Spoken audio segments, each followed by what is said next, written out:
What a lovely morning to be out with the new Himalayan. Well, it's not new anymore. This is done about 3,800 kilometers. It's been used and abused. It's been dropped. I see bent levers. The crash guard is a bit bent. The meter is a bit bent. Headlights a bit bent. Yeah, so not exactly new, but I think it's the right bike to give you a proper review, because when it's new, everything is all nice and shiny. Now we know how it's after it's being abused, right? So let's get on with it. Let's understand what the all new Himalayan is all about.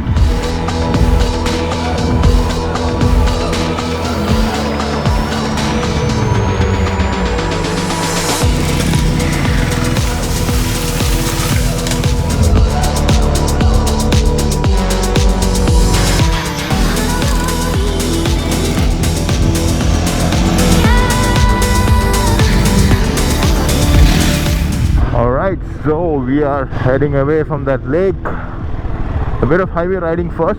A couple of bad roads here. I can immediately tell you suspensions are quite good. You sit quite tall on the bike. We'll hit the highway in a second. Ride it for a bit, maybe about 30 kilometers, 40 kilometers on the highway, and I'll tell you all about it.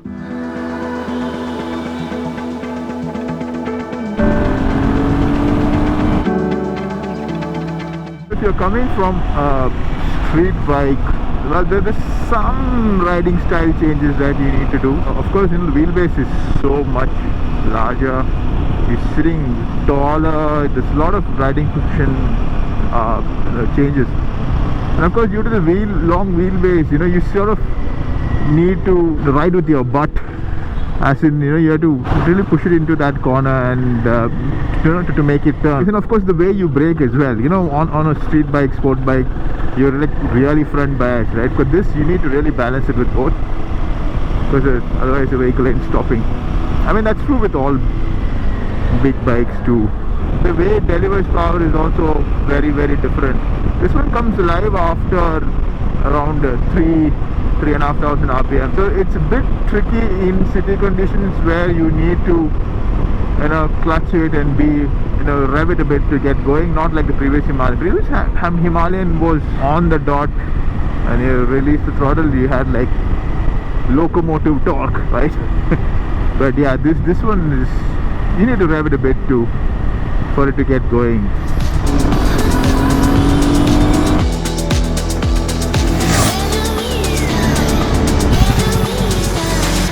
Alright, enough of the highways. Time to find some off-road trails. Kick up some dust, right? Yes!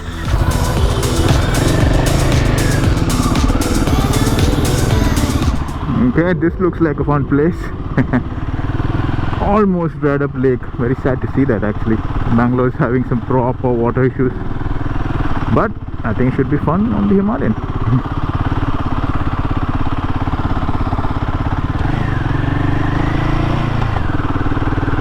So you need to keep the revs up in second gear, otherwise it's kind of not fun. Alright, let's stop here for a bit to find out what we can do.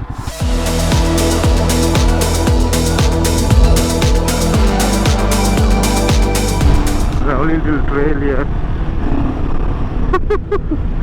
Can handle these trails quite well. I hope there's nobody behind me because I'm kicking up a lot of dust.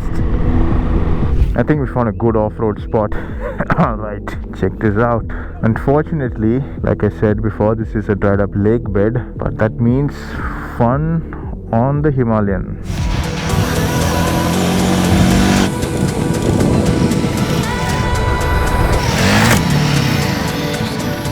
So guys, it has been an interesting day so far. We took the Himalayan out early in the morning.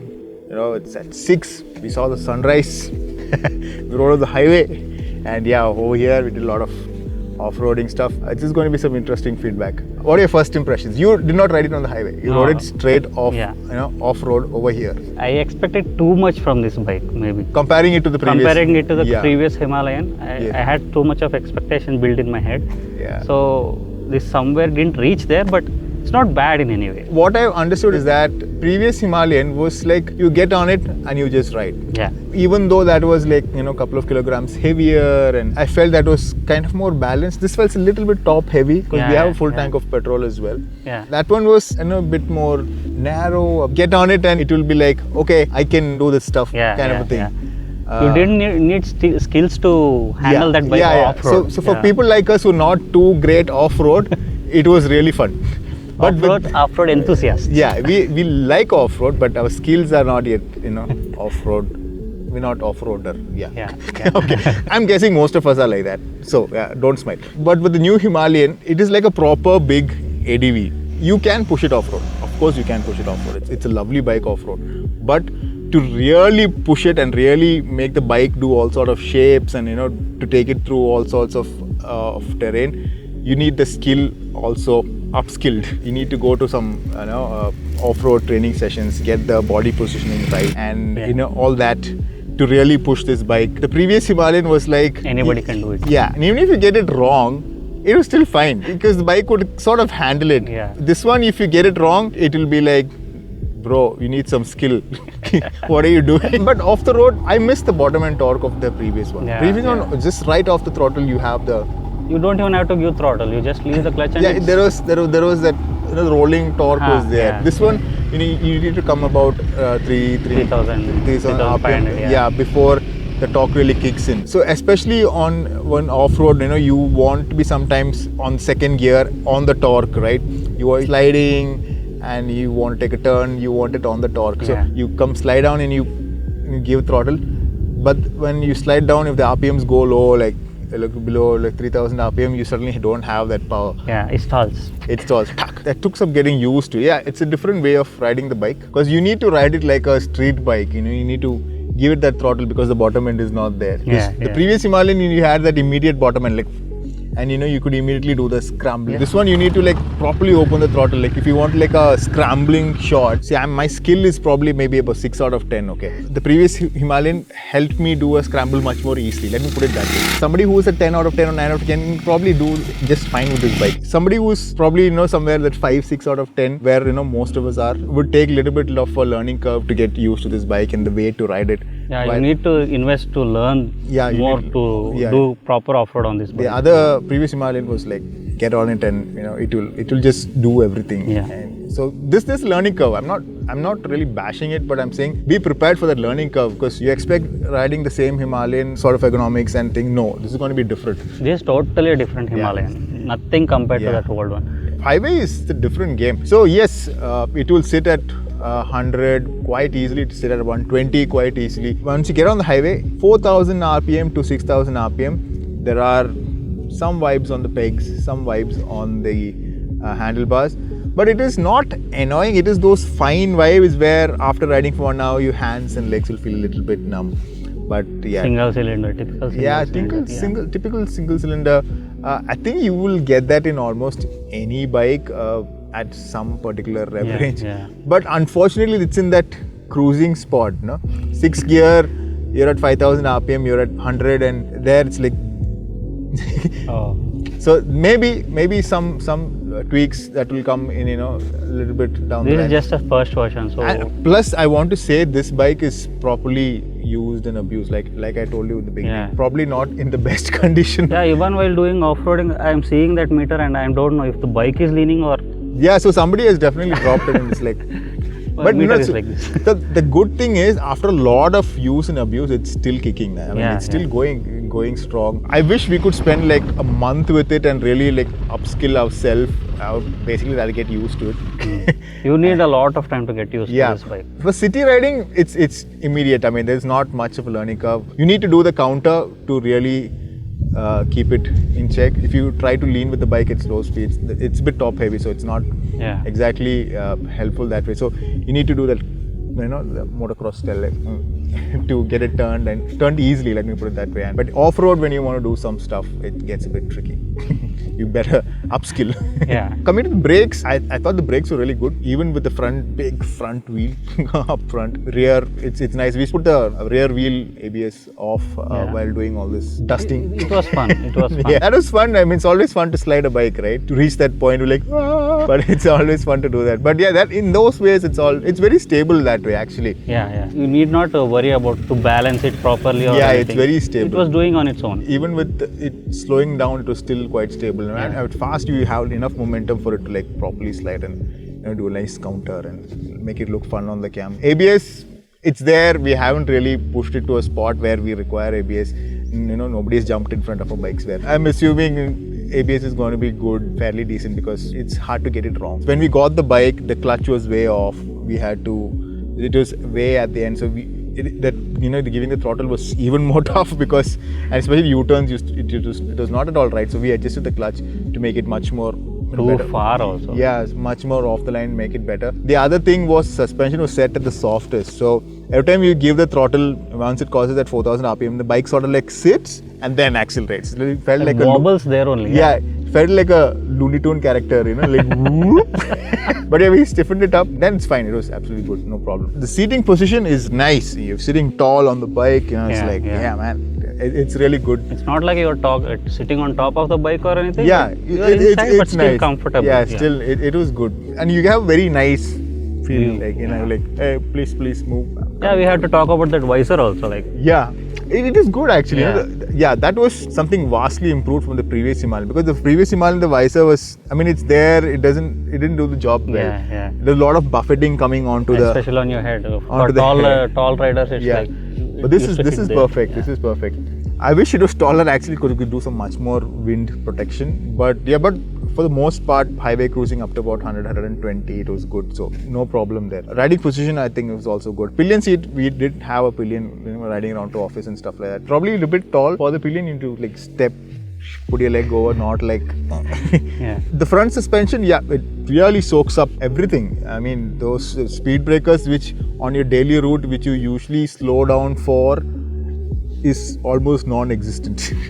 It's like, you're not even jumping. It's like, where did it go? Yeah. It's really nice. Even while doing off-roading, we jumped so much, we didn't hit it. Yeah, it didn't like bottom out or it held itself very well. And our body positions are all over, so we loaded that front really well. Probably one place I wish it was different is where we had adjustable suspensions to probably. Yeah. Because this is one of those bikes where you can keep improving on. Today maybe you're a level 5 or 5 out of 10. But ride it for a few weeks or few months, you'll become a 7. Then you go attend a off-roading session, get a few classes, get some tips from the pro riders. You can upskill yourself 7, 8, 9, 10, depending on how enthusiastic you are about learning. But the beauty is this will keep up with that. The more you upskill, the more fun you're going to have with this bike, the more stuff you're going to do with this bike. So that way, this is like you can grow with this bike. The previous Himalayan is like, you could definitely upskill with that. You can always upskill with that. But this has got that more range for you to feel like a proper big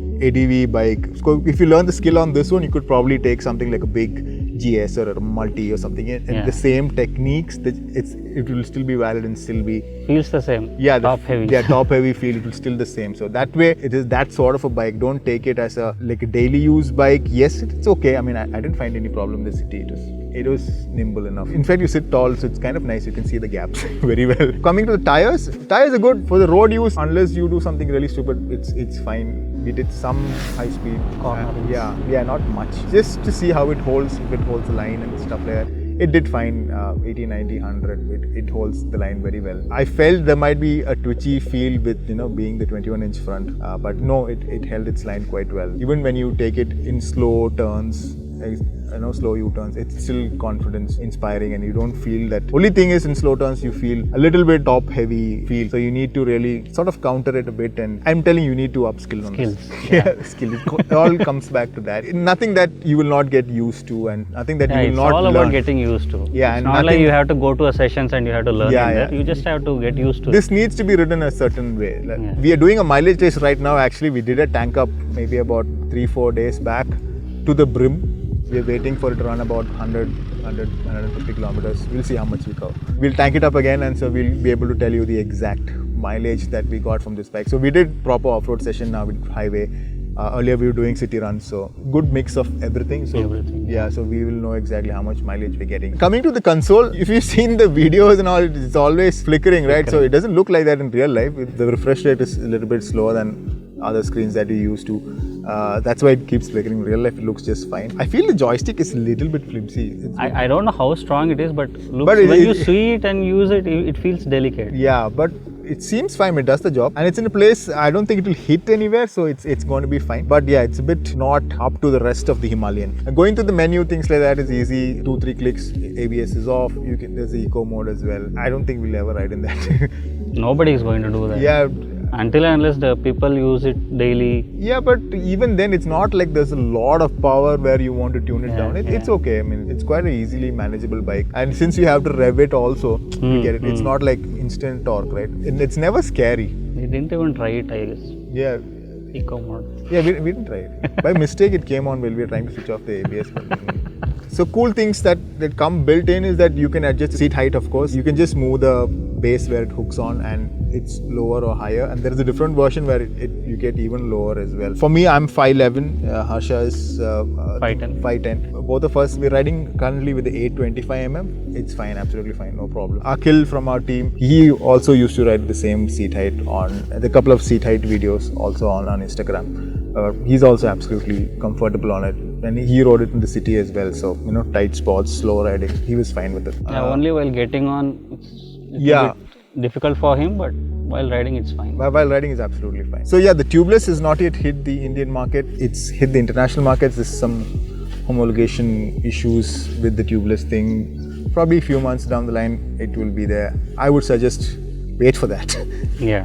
Because it definitely, these kind of places are always going to be weird thorns. We had a very bad experience with the previous Himalayan. Yeah. Everywhere, even on highways. Yeah. And it's a heavy bike and you can't push it. Yeah. From places like this. Yes, it's not going to be fun. Coming to heating and stuff, yes, during city ride, if you get stuck in like slow moving traffic, there is some heat that is thrown at you, expected from a higher capacity bike. Not annoying, but it is there.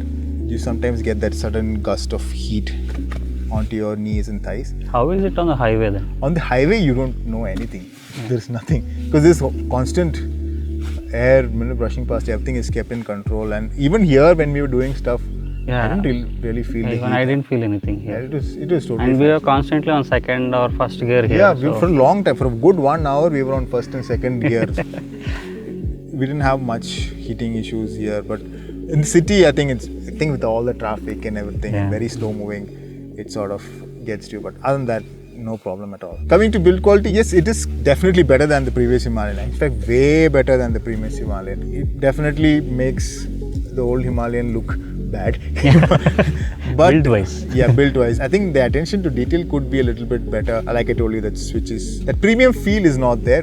There's a good feel to it. That premium feel is not there. There are some places where, alignments and things like that could be better. But those are just nitpicking. But for the most parts, it's really good. Huge upgrade from what the previous Himalayan was. See, we all want that one bike that can do it all, right? You want to go to your shop, get your milk, get the vegetables, go to office, and go touring on it, and then do some proper off-roading stuff, and it should also look good. The Himalayan comes really close. Highway part, it's fine now. Yeah, highway part is fine. Little bit of vibes and things, but I mean that's just getting used to it. It's just getting used to it and finding a way. You wear the gloves and much lesser than that. You need to work around that, but it's not bad in any ways. But the Himalayan comes very close to being that one bike that can do it all. I think it is the closest which any bike has got currently, because we usually look at the one bike that can do it all, something like a street bike. Yeah. Right? That, we had the Apache RTR 310. We thought maybe this is the one. But then again, it's not that sort of a bike where you'll be comfortable doing, this sort of off-road stuff. You can't do anything like this. So you wanted to do that 100, 120 cruise on the highways. You wanted to, save your back on the bad potholes and speed breakers, and then you wanted to be able to tour on it, like take it to some nice off-road places, keep it next to a scenic viewpoint and post next to it.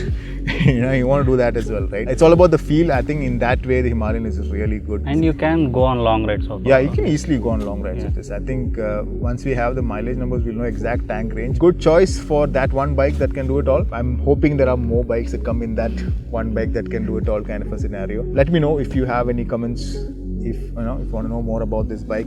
Which color do you like? We like this color option. It looks good on photos. It looks much better in person as well. I would suggest getting aux lights and things like that for night riding, because LED lights typical, there's no Is not. sharp throw on the road. Apart from that, I don't think anything else needs to be done. Probably get a good crash guard. But that's You about- might drop it.